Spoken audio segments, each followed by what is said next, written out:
नमस्कार दोस्तों, आपका स्वागत है हमारे YouTube चैनल पर। और आज का किस्सा शुरू करते हैं। इस खतरनाक डॉन का नाम भले ही छोटा हो, लेकिन इसके किस्से छोटे बिल्कुल नहीं हैं। यह है बहुत खतरनाक अंडरवर्ल्ड डॉन छोटा राजन का जन्म 1965 में मुंबई के चेंबतूर में हुआ था। पूत के पांव पालने में ही दिख जाते हैं। सिर्फ 10 साल की उम्र में ही छोटा राजन ने फिल्म की टिकट ब्लैक करने का काम शुरू कर दिया था और क्राइम का ककहरा उसने बड़ा राजन के मार्गदर्शन में सीखा। बड़ा राजन की छत्रछाया में छोटा राजन ने मर्डर, स्मगलिंग, फिल्म फाइनेंस जैसे क्राइम में महारत हासिल की और इन अपराधों का खूब इस्तेमाल किया। छोटा राजन का लक ही था, एक दिन बड़ा राजन की मौत के बाद छोटा राजन उस गिरोह का सिरमौर बन जाता है। यही वो वक्त था जब इनके गैंग का संपर्क डी कंपनी से हुआ था। अंडरवर्ल्ड के बादशाह दाऊद इब्राहिम के संपर्क में आने के बाद उसकी क्राइम की उड़ान और बढ़ गई। इसने दाऊद के साथ मिलकर न सिर्फ इंडिया बल्कि दुनिया के अन्य हिस्सों में अपराध को अंजाम दिया।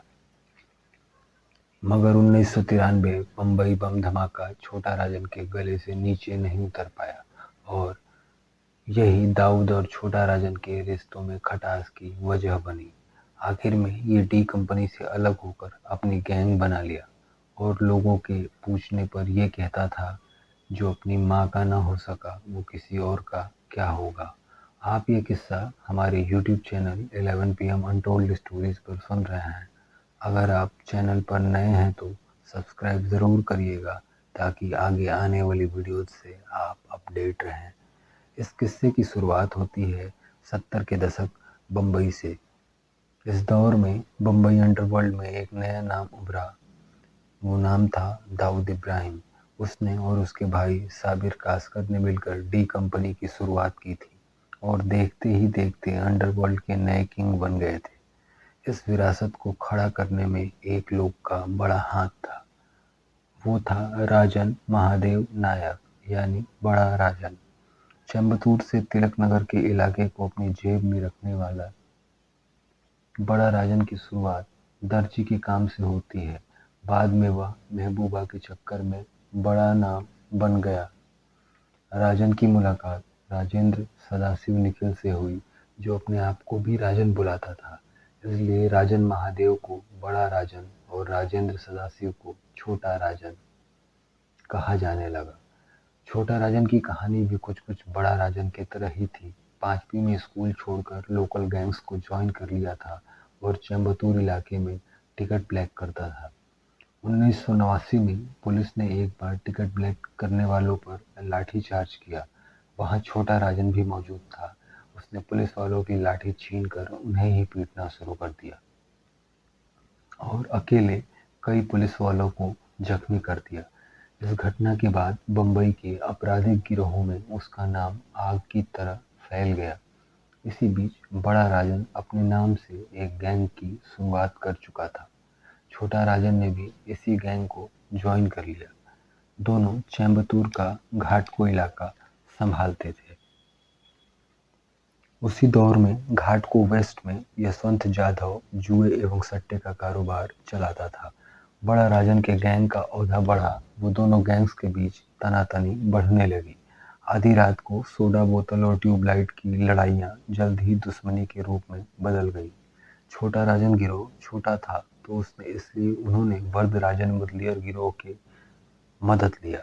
वर्दा भाई के एंट्री से जादव शांत तो हो गया, लेकिन उसने बदले की आग को अपने अंदर सुलगने दिया। जादव ने बड़ा राजन के पुराने दुश्मन मलयाली डॉन अब्दुल कुंजू से हाथ मिला लिया और बड़ा राजन को रास्ते से हटाने के लिए साजिश रचने लगा। 1982 में इसी दुश्मनी का सिला देते हुए कुंजू ने बड़ा राजन की हत्या करवा दी। इस हत्या से छोटा राजन को बहुत बड़ा झटका लगा और उसने उसी समय कसम खाई कि वो अपने गुरु की हत्या का बदला जरूर लेगा। छोटा राजन ने कुंजू की हत्या करने की तमाम कोशिशें करता रहे, लेकिन कुंजू किस्मत का धनी बार बार बच जा रहा था। कुंजू भी छोटा राजन के हमले से परेशान होकर पुलिस सरेंडर कर देता है। जेल में रहने के बाद कुछ दिन बाद उसने हॉस्पिटल में अपना ट्रांसफ़र करवा लिया ताकि गैंग को अच्छे तरीके से ऑपरेट करने में कोई दिक्कत ना हो। हॉस्पिटल में भी छोटा राजन हमला करवाता है और कुंजू यहाँ भी बच जाता है। कुंजू क्रिकेट का शौकीन था। बम्बई के लोकल मैदान पर वो अक्सर क्रिकेट खेलते दिख जाता था। एक क्रिकेट मैच के दौरान ही छोटा राजन ने कुंजू की फील्डिंग सेट कर दी। कुंजू बैटिंग कर रहा था। एक चौका मारकर वो अपना हाफ सेंचुरी बना लेता है और अपनी खुशी का इजहार कर रहा होता है। उसी दौरान पब्लिक के बीच से 3-4 लड़के क्रिकेट की जर्सी पहने हुए उसे गोलियों से भून देते हैं। छोटा राजन द्वारा अपने उस्ताद की हत्या का बदला की खबर पूरे अंडरवर्ल्ड में फैल गई। सभी लोग छोटा राजन को अपने गैंग में भर्ती करना चाहते थे। दाऊद इब्राहिम से बड़ा राजन के पुराने रिश्ते थे। उसने अपने गुरु के नक्शे कदम पर चलते हुए दाऊद से हाथ मिला लिया। डी कंपनी की छत्र छाया में छोटा राजन ने अपराधों की फहरिस्त खड़ी कर दी और साथ ही उसने दाऊद के दुश्मन करीम लाला की हत्या करके दाऊद का बहुत खास बन गया। 1986 में मर्डर के आरोप में नाम आने पर दाऊद भारत छोड़कर दुबई भाग गया। उसने बंबई में गैंग की कमान छोटा राजन को सौंप दी। छोटा राजन ने स्मगलिंग के व्यापार को बंबई से नेपाल तथा श्रीलंका तक फैला दिया। बंबई में डी कंपनी दाऊद के नाम से चलती थी, लेकिन असली ताकत छोटा राजन के पास ही था। वह धमकी देते हुए दाऊद का नाम लेना भी जरूरी नहीं समझता था। गैंग के लड़के छोटा राजन के प्रति बहुत वफादार थे। छोटा राजन के किसी भी लड़के को पुलिस पकड़ती तो छोटा राजन वकील की फीस और मुकदमे का पूरा खर्चा उठाता था। ये बातें गैंग के दूसरे लोग छोटा शकील और सेठी को पसंद नहीं आती थी और वो दाऊद के कान भरते थे। एक रोज एक वाकया हुआ और दाऊद अपने भाई की मौत का बदला लेने की जिम्मेदारी छोटा राजन को सौंपता है। एक रोज दाऊद राजन को कॉल करके पूछता है कि मौत का बदला कब लेगा। इस पर छोटा राजन का जवाब कुछ ढीला ढाला रहता है। जब दाऊद ने ये कॉल किया तो उस वक्त छोटा शकील भी वहीं मौजूद रहता है और कहता है, मुझे मौका मिलता तो मैं कब का काम खत्म कर दिया होता।